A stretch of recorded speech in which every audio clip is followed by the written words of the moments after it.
Hello, everyone. It's Jamal Thomas. Welcome to the Progressive Soapbox. Let me check my sound. Guys, before I do anything, I want to give a shout out to Richard Wolf, thanking him very much for coming on to the show. It was an awesome interview, and I appreciate his time. Also, if you're digging what I am putting down, please feel free to hit the subscribe button and hit the like button. And if you're definitely feeling what I'm putting down, please feel free to assist through Patreon or Super Chat. I've said on more than one occasion that I love me some Miss Turner. I've said it unabashedly. I've said it completely. I've never hedged on it. I never moved away from it. I've never deviated from it. And even now, I'm not deviating from it. I like what comes out of her mouth. I even like her glasses. The woman is awesome. That being said, there are some disagreements that I have with Miss Turner. Miss Turner was in an interview with Lawrence Matei on Real News Network. And I am not going to say a bad word about Miss Turner, but I am going to challenge the position that Miss Turner is taking because I think she has a certain degree of cognitive dissonance. Meaning I think that there are two things in her head that are eating each other and that are completely incompatible with regards to living to one another. Because one thing that she says is absolutely true, meaning a series of things.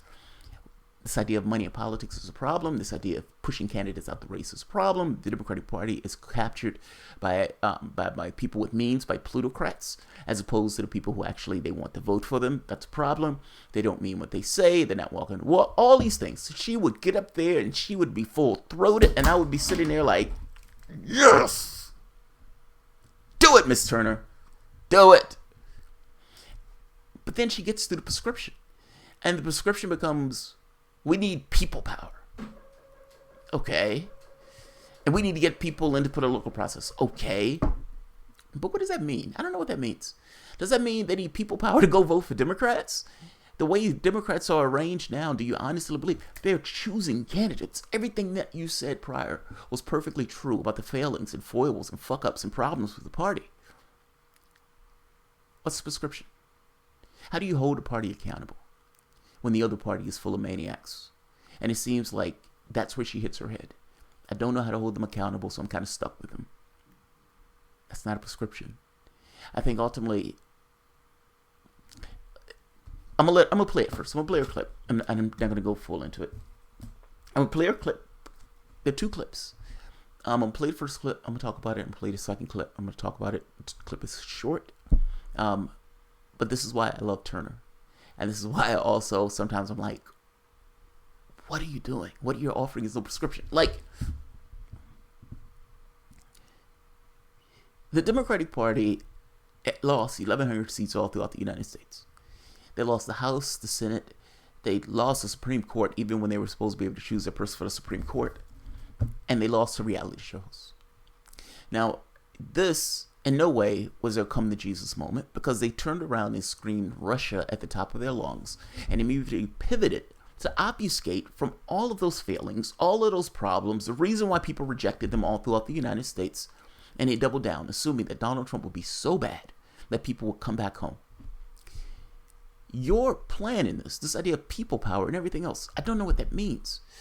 Does that mean voting for the same hacks that was there before? I mean, because ultimately you've told me that there are many places throughout the United States where the Democrats have put their thumb on the scale. Okay, they put their thumb on the scale, meaning they're choosing the candidates who they want.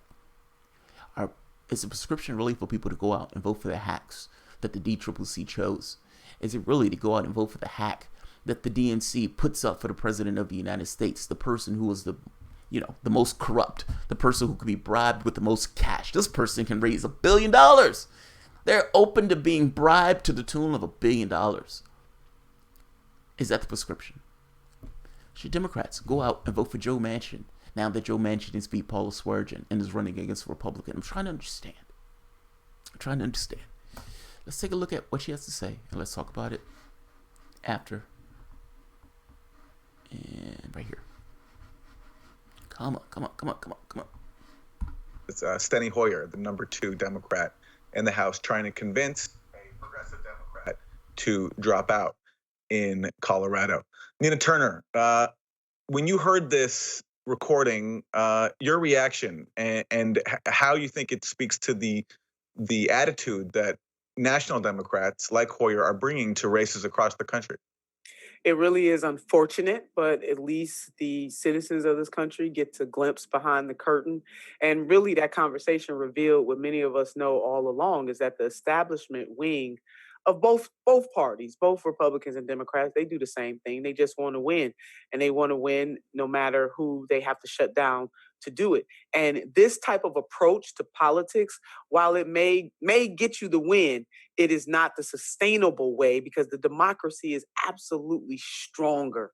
Yes, it may be messier. Yes, it may be harder, the mountain to climb or to surmount may be higher. All of those things are true because when you are in a representative democracy, we have to take the bitter with the sweet. So it doesn't go along with the status quo program.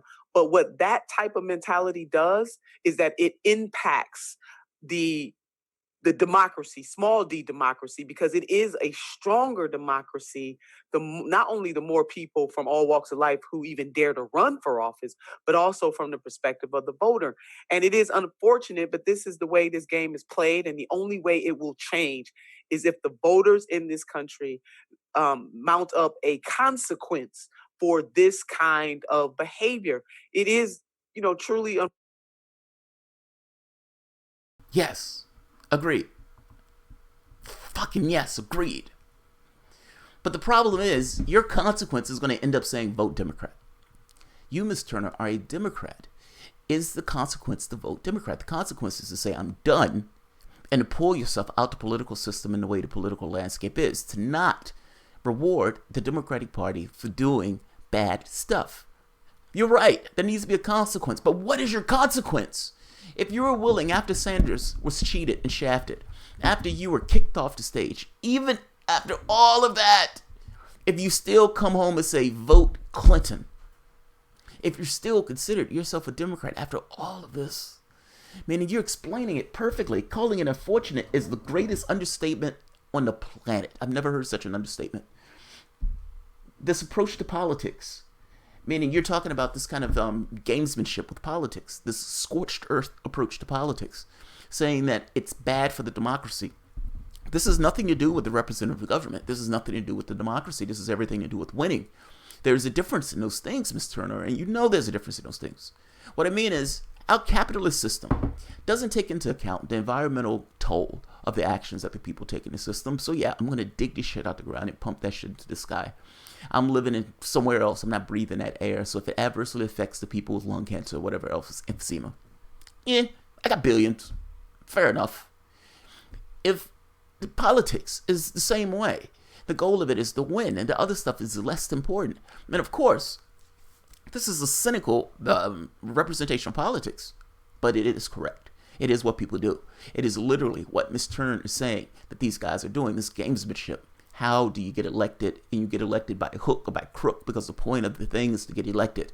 The democracy, the representative government, governance, all of that becomes secondary to getting elected, which means that who pays you is dramatically important, because who pays you is giving you the funds and the money and the resources in order to get your ass into that office. It becomes everything about winning. This is not just Republicans. This is also Democrats. Meaning what they're doing in the primaries is easily foreseeable, because for them, the DCCC wants to present a workable point of view throughout the United States. The goal is to win. The goal is to win. The goal is to win. Governance is the little thing that they put on. That's the fig leaf that they go out as they dance about. The reality of it is, their goal is to win. That's exactly what she's saying here. Now, she's also saying there needs to be a consequence. I asked Ms. Turner, what is the consequence? They're cheating you out the United States. You name it. You name it. In this video, you name it. You explain it. It is amazingly beautiful way on what's taking place in extraordinarily simplistic terms, so anybody who's looking at the video can understand what you're saying. What I would put is the consequence is they lose. That's the consequence. You don't have these unions pushing. You don't have these organizations pushing. You don't have these movements pushing and tugging on the party to get them to change. And fact is, if you're willing, after you can explain this so well, about how they're gaming this system, how money is ensconced in choosing candidates of the system, how what they say is not what they do when they get into office, that even now, after getting elected, after everybody finding that they were cheated, after finding that the Democratic Party was lying completely, even this Unity Commission stuff, they weren't united at all. And yet they screamed at the top of their lungs that they were united. They continued to lie, even after cheating Sanders and even after everyone knew they cheated Sanders. They lied.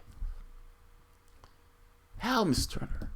You explain this so beautifully.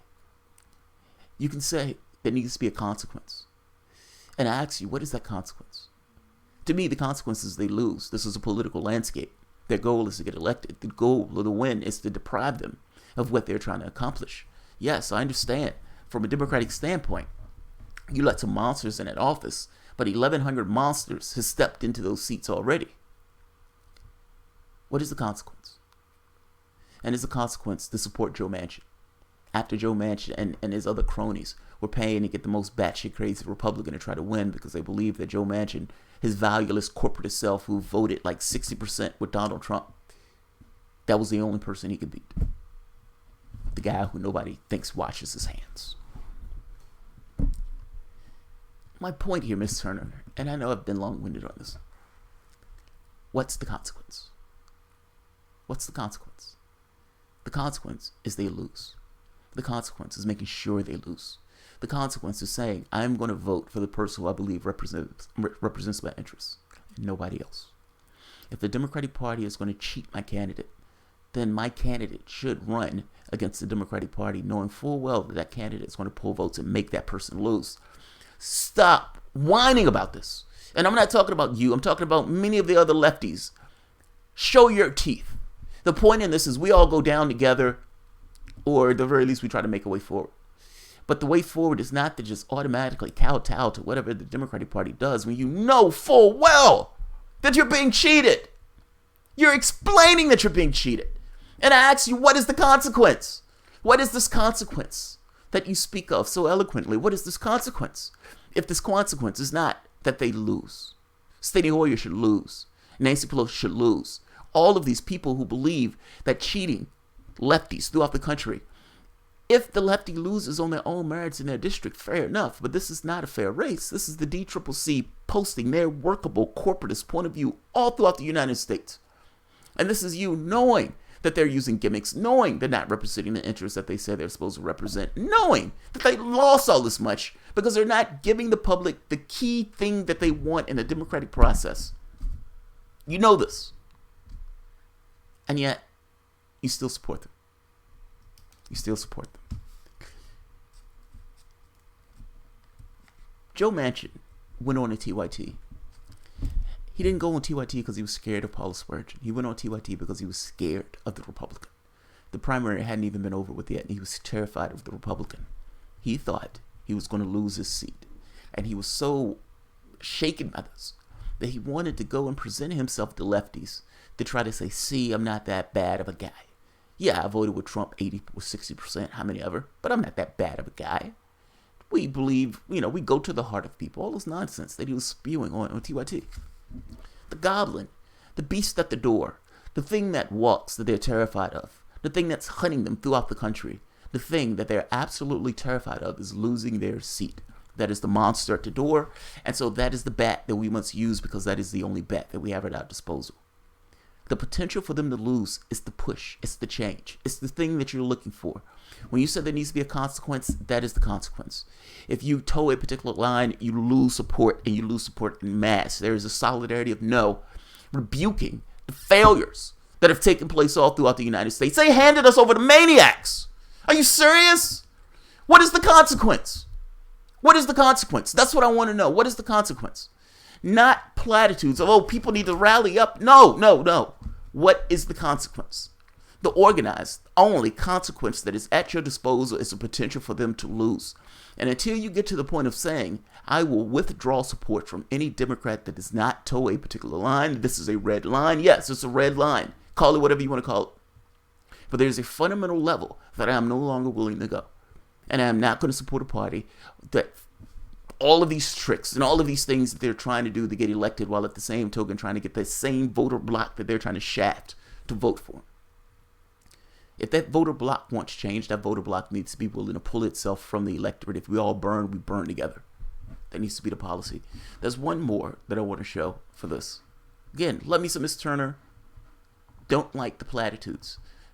This is the other one, Mate She's explaining extraordinarily well how money itself is essentially ensconced in our democratic process. Now, I want to hear her answer when Mate asks her about all of the donors who are in the Democratic Party. It's the real news. I'm Aaron Mate, continuing with Nina Turner, former Ohio State Senator and president of Our Revolution. And we're talking about the first big primary day of 2018 and how it fares for Democrats in this contentious primary season. Senator Turner, I wanted to read you a headline from the New York Times today talking about a new group of Democratic donors. It's called Big Donors Form New Alliance to Seize. It's the real news. I'm Aaron Mate, continuing with Nina Turner, former Ohio State Senator and president of Our Revolution. And we're talking about the first big primary day of 2018 and how it fares for Democrats in this contentious primary season. Senator Turner, I wanted to read you a headline from the New York Times today talking about a new group of Democratic donors, and it's called Big Donors Form New Alliance to Seize House from Republicans. And it's talking about a group of wealthy Democrats in New York launching something called the House Victory Fund, where for entry, donors can pay $108,000 to go to a new fund that will support a group of House Democratic candidates that have already been selected. And some of the donors include Robert Rubin. He's the former Treasury Secretary under Bill Clinton. Roger Altman, the former Deputy Treasury Secretary of the Clinton administration. And two investment bankers who are major Democratic fundraisers, Devin Parekh and Blair Efron. This group has already selected candidates, Democratic candidates, who they favor in November. The problem you're looking at this article is that some of these candidates haven't even won their primaries yet. And before the break, we were talking about how you were saying that this race should not be bought. And I'm just wondering your reaction to this news of another, group of powerhouse Democrats already throwing their money into the ring before even some primaries have been held. Yeah, and again, this is part of the problem. I won't say it's all of the problem. People certainly have a right in this country, whether they're wealthy or not, ultra wealthy or not, to be able to weigh in. But what we don't want, and what the Supreme Court has laid out in two cases, one in particular, Citizens United, that, money is speech. And we have to turn that around, or we're going to continue to get things like this where the ultra wealthy. By the way, that wasn't fully real. Like, the money is speech thing, this is a slight detour. It's nonsense. Money is property is what these people get. They act like it's something else, some kind of esoteric thing. Money is property. The second part, the idea that money is speech. The Supreme Court case that they're talking about, that's not what they said in the case. I'm not going to diverge. At least not diverge any further. But that's not what they said in that case.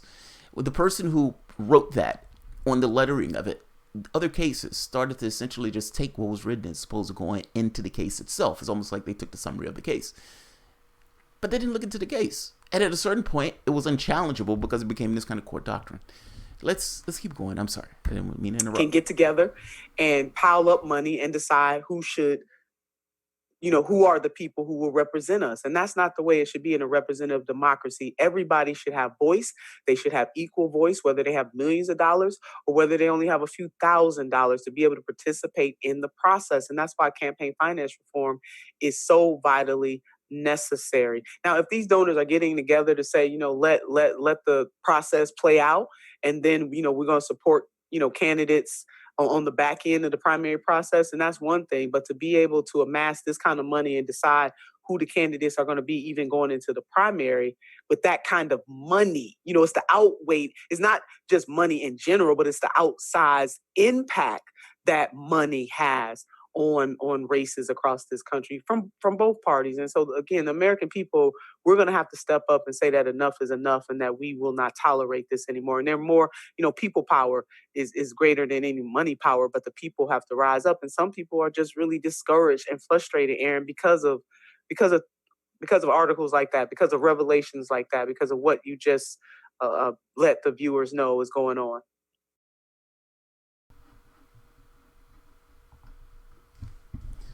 Discouraged, annoyed, frustrated, yes. Um, we are the malcontents, and I accept that. Fair enough. I guess what I'm asking is, you've been confronted with this thing of all of this money going into the political process. I'm sure Ms. Turner knows that the person with the most money tends to win. I think it's like 90-something%, some insane amount. Not necessarily a presidential election, it's slightly different, but the process themselves all throughout the United States, meaning the person with the most cash, more likely than not, wins. That's a sad reality. For the most part, it means that your society is run by plutocrats. Those are the people who are buying politicians. The politicians have every inclination in the world to try to get elected. Getting elected matters more than pretty much anything else, and so they lean to the people who give them the ability to get elected. What do you do about it? I understand people power, but people power in what way? They've put their thumb on the scale all throughout the United States, and as Matei said, they're choosing before the public even gets a choice. Public hasn't even chosen who they wanted, and the plutocrats are like, that guy.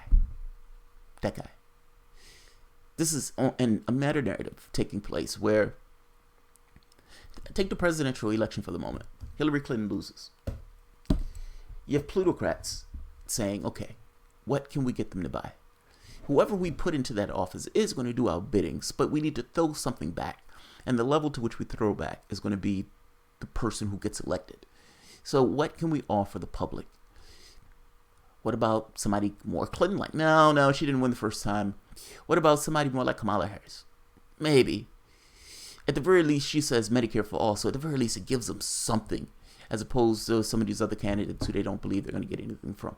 There's a meta-narrative going on. What is the public willing to accept in the candidates they get? If the public is willing to accept ridiculousness, then the candidates are going to give them ridiculousness because that's the least they have to give in order to get elected. These people are being bought. And she knows it.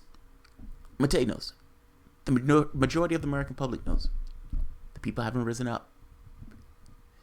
I guess what I'm getting at is, if you know these people are being bought, and I agree with you, there needs to be a consequence. What's the consequence? Saying people should rise up. That's always been said. Going all the way back to as long as people had the potential to rise up. What's the consequence? Meaning, what should be the consequence of people when they see their Democratic leaders cheating them? When they see the Democrats trying to enforce a point of view all throughout the United States, when that point of view is being wholly rejected, and using Trump as this kind of means of trying to wedge themselves back into the electorate, into their seats. What's the consequence? Do you vote Joe Manchin? Do you vote Joe Manchin? That's what I'm getting. And I'm trying to get to the nuts and bolts, not the platitudes. I'm trying to get to the real world thing of, what do you do? What is the consequence that she speaks of? Is she a Democrat? Does she vote for Democrat in this process? I mean, I'm not picking on Ms. Turner, so understand me. But I am trying to point to the defect in the strategy of being a Democrat, essentially rah-rahing for Democrats, trying to sheepdog people into the Democratic Party, saying these things that any lefty would agree with, but then you get to this thing of, yeah, people need to get involved. It's like, involved to what end? The moment that the primaries are over with, should people still get involved? And if so, who are they going to get involved on the side of? Primaries. And many of these states are over with. What should people do? What is the prescription? Is the prescription to vote for the person who's the hack? Or is it pull yourself out of the political process to show that you've rejected who the Democrat is putting up? I tell you this, between the two, the more Democrats get elected, the more what you want, your ideology, gets pushed to the wayside. From their standpoint, if we can get elected, it doesn't really matter how we necessarily got elected. We got elected. It doesn't matter that we failed magnificently throughout the United States. We were put back into office. Status quo was put back into office. We used whatever we needed to get back into office, and we're back into office. That's all that matters. This idea of Medicare for all and everything else, it's gone. It's gone. Your lefty ideals and everything else, gone. Here's the question. I'm going to leave it at this. Hillary Clinton gets elected in 2016. Do you believe that we will be talking about all this other lefty stuff more or less? And I'm going to tell you the answer is going to be less. 2020 hits. Hillary Clinton up for re-election. She's running against Ted Cruz. Ted Cruz is a despicable human being, but that's who she's running against. Ted Cruz is not incompetent like Donald Trump. That's the first point. He's gross, he's smug, he's nasty, but he's not incompetent. Hillary Clinton, Medicare for all, not Medicare for all, I'm sorry, privatizes Social Security. Ugh, that's gross. Gets us into a foreign war, a larger war in Syria. That's also gross. Changes a period in a letter in the Trans-Pacific Partnership and essentially signs up America to that document. Also gross. Continues with selling fracking around the world. Oh my God, all this stuff is gross. Passes a tax cut. It's not to the monstrous degree that Donald Trump has passed the tax cut, but like Obama enshrining 80% of the Bush tax cuts, she passes a tax cut that gives back to her donors and the people who gave her cash. 2020. What do you say? Do you support her? This is kind of what I'm getting at. You're not going to get a primary, so take it off your mind. Do you support her? She's done all of these gross and nasty, disgusting things. Do you continue to support her? That's the question that I want. Nobody ever asked her this question. Nobody ever asked Nomika Gunz this question whenever she was on interviews. Nobody ever asked these Democrat sheepdogs these questions. That's the question that I want to know. After all that's said and done, do you support her when she's pushing on one gross, disgusting policy after the next? Is that the person you support? And if that's the person you support, then it doesn't really matter. There is no such thing as resistance at that point. It evaporates. I mean, ultimately, you're willing to accept who's there, accepting that you have nowhere else to go. My problem with the strategy here is that she accepts this paradigm of you have nowhere else to go, and I don't accept that paradigm of you have nowhere else to go. Even if I don't necessarily know where I'm jumping to, I know where I'm not. I know I'm not necessarily going to help them get elected under the guise or under the motto that they're trying to get elected. And I say anybody that's helping them get elected under that motto is a problem to real progress. So that's what I think. Let's see. Scorched Earth or Die, Bernard Foster, Ray Foley. Both of you, thank you very much. Ray, leave a comment when you put something on. This has gone magnificently too long. But let me see who's here. Let me see. Gemini Warriors. HA wants Trump in 2020, and so do the Democrats. James Michael Jarvis. In a weird way, kind of at least going the way they want. Gemini Warriors. Democrats want a marketable brand again, but they'll take Trump over progressive. Yes. Yes. You must understand, if a lefty is in that office, it shows everything that Democrats have pushed for the last 20, 30 years to be a sham. It shows them to be somewhat liars. Bernie Sanders, standing there, just standing there, makes them look horrific. The things that this man has espoused for the last 30, 40 years that Democrats said are unpopular, nobody would want, this is impossible, and then he becomes one of the most popular politicians in the country. It shows, it exposes what they're saying to be folly. Bernie Sanders has given Nina Turner the political space in order to do what she does. And I love what she does. I don't like the fact that she sheepdogs, but I love what she espouses. I ask this question more so because the left needs to have conversations on the left. And I consider her to be on the left. She never takes my welcomes to the show. I'm always nice as can be when people come on to the show. Love me some Nina Turner. But I have questions. And yeah, that's one of my questions. What do you do? What does it mean to hold them accountable when the system itself is set up? And the moment that you take on that, I have nowhere else to go, and you internalize that, then you have nowhere else to go. You're stuck in the model to which you find yourself, the maniac or the corporatist. I don't accept that model. The only way that model changes is for you to stop accepting the model the way it is and allow there to be a consequence for what takes place when they're gaming, rigging, cheating, or undermining the way the system should run. I love me some Miss Turner, so do not misunderstand me. I love her to death. She's awesome. Jose Casquillo. Hey, Jamal, did you see Jess Ventura's comments on Bernie campaign thoughts? I have not. I'll check it out. X Factor 541. If Bernie and Nina run together, it's a wrap. I'm 2020. Kamala Harris has no chance. Tune at 20. Jamal, you didn't read the last 2 sentences of my super chat. What? I missed something?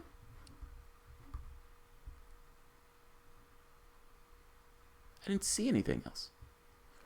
Batman voice. Status quo aboard the burning ship. Board the burning ship. Board the burning ship. Tune it. I didn't see a super chat from you, Tune it. Unless I'm missing something. I see one from Bernard Foster, Ray Foley, and Rob Illinois. And all of you, thank you very much. All of you, thank you very much. What is this? Do you like Stone's Roses? What is Stone's Roses? I don't know what those are. I'm sorry, I don't know what those are. I'm a fellow Convergence Conference member. We need to talk. Convergence Conference was this thing that Nick Brana threw. Nick Brana was trying to bring all of these people together to form this kind of third party. Yeah. Just email me. Bullock. Let's see. Tune it. I'm sorry I didn't see it. And I still don't see it. Elephants on Coke. Alex Jones is at least entertaining. Alex Jones is entertaining. Elephant on Coke. He was the single biggest unsubscribe I've ever done. Who are you talking about? Elephants on Coke. Oh, geez. I'm not going to say that. I'm so not going to say that. Oh, Jesus Christ. Yeah. I'm not going to say that. No, I'm invested in reality. Bob Ramirez. Keep on dreaming. I guess you're too invested in this mythical Sanders clause. Oh, Bob.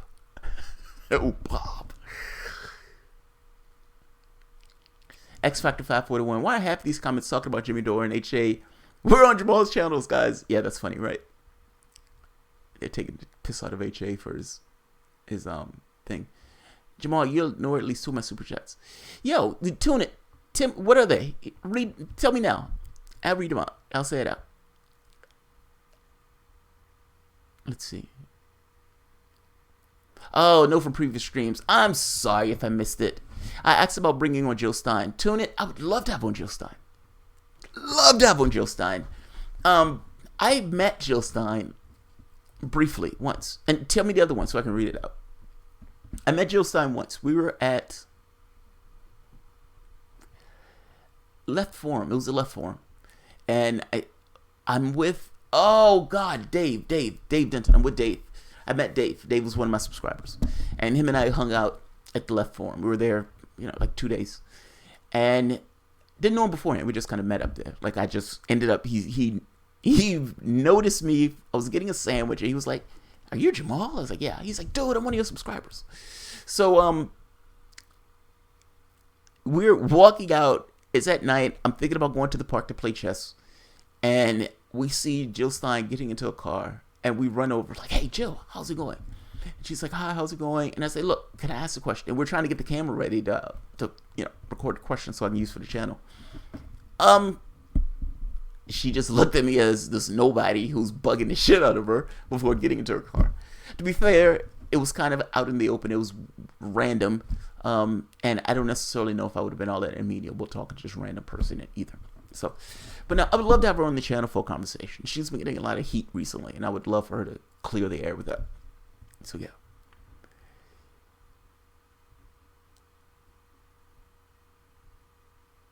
Let's see.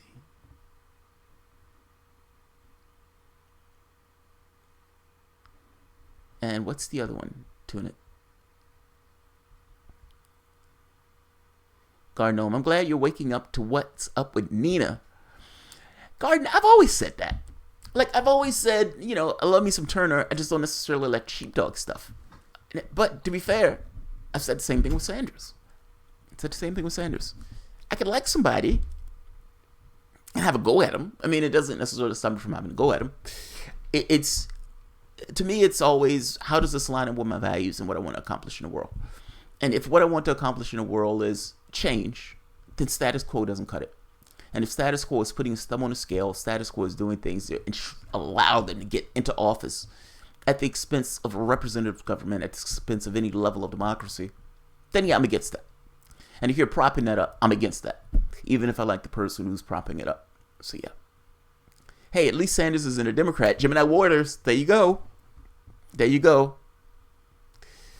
Garnome, yes, you're consistent, just more centrist than me. Oh, wow. He calls me a centrist. That's amazing. I don't think I've ever been called a centrist, but fair enough. Nina equals DNC functionary.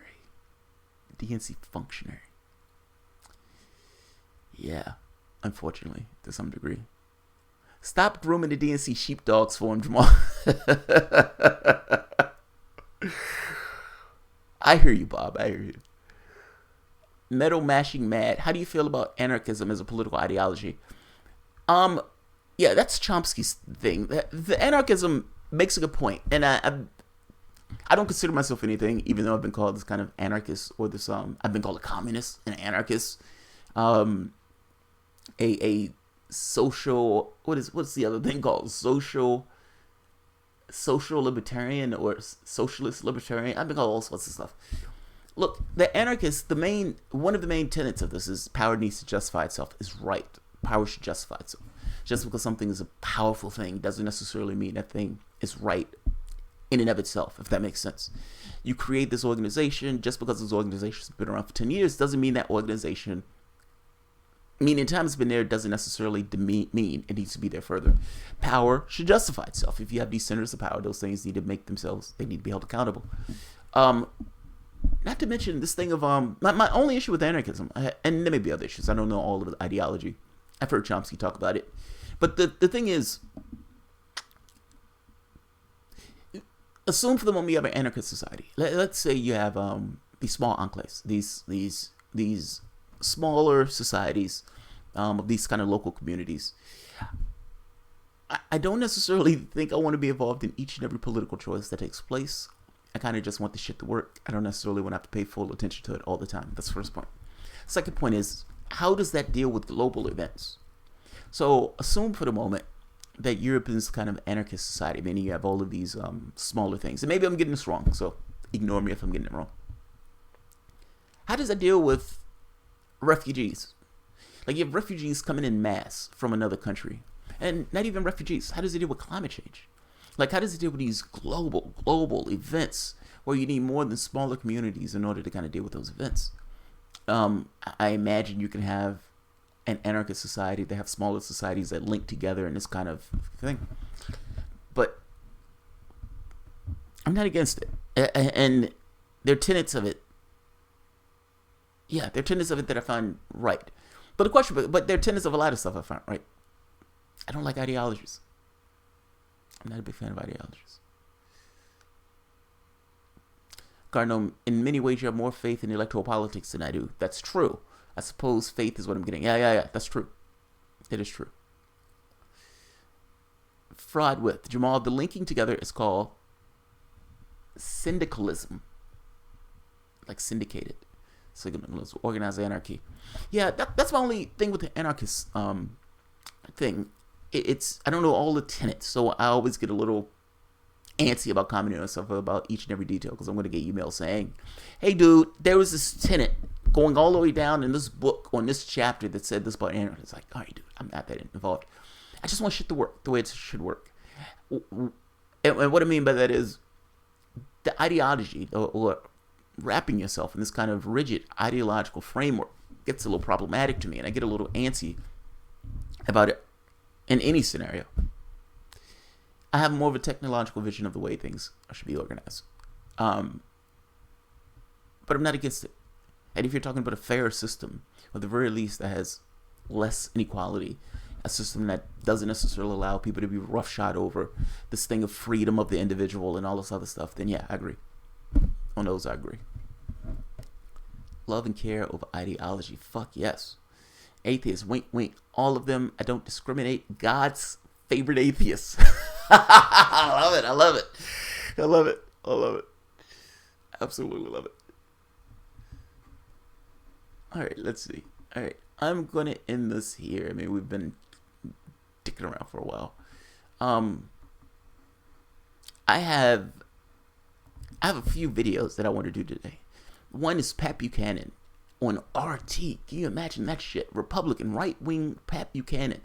The political discourse in this country has moved so far to the right that Pat Buchanan is on RT arguing against empire. Mind just blown. My mind was blown. I have to show that clip. And I have another clip of Noam Chomsky having a conversation about the relationship between the United States and Israel and why that relationship is that way. It's a fascinating clip. And he gets into this kind of the heart of the matter in a way that's beautifully done, even though I think I might disagree with him on it. Me disagreeing with the great Noam Chomsky, how dare I? I'm going to end this here. Guys, thank you all. I appreciate it. Bo Like a Leopard. Jamal, dude, people on the right have never had an objection to appearing on RT. No, it's not that. It has nothing to do with people on the right. I'm talking about Pat Buchanan. When I was growing up, Pat Buchanan was a flaming right-winger. Like, way to the right. He was the hard right when I was growing up. Now, I'm making a point that politics have moved drastically in my own lifetime, where you're seeing guys like this. And, like, I'll give you an example. People who Ronald Reagan put on the Supreme Court bench even ended up being like the libs on the bench. If Ronald Reagan ran today, Ronald Reagan would run as a Democrat, not a Republican. I'm trying to get a point across to you that things have changed. I am old. Yes, I'm far older than I look. I kind of remember Reagan. I was like 3 years old when he was elected. I remember snapshots of Reagan to some degree. I even slightly remember the Reagan pushing in weapons. The Iran-Contra affair, I remember it being on the news and all this other stuff. And it's like, how come Reagan didn't get locked up in this case? I remember some of this stuff. But he used to be a right-winger. He used to be an extreme right-winger. So, he would even be a left-wing Democrat. Khalid, ain't that sad? Ain't that sad? It's amazing. All right, guys. If you enjoy the content, please feel free to share, like, subscribe, and of course, you can always support through Patreon. Thank you, everyone. And by the way, Bernard Foster, Scorched Earth or Die. Oh, God, I love that. Ray Foley, Rob Illinois, Status Quo. Board the burning ship. Board the burning ship. Rob, that's the best Batman that I got right now. That's the best Batman voice I got. All right, guys, you have a good one. I will see you shortly. Thanks, everyone.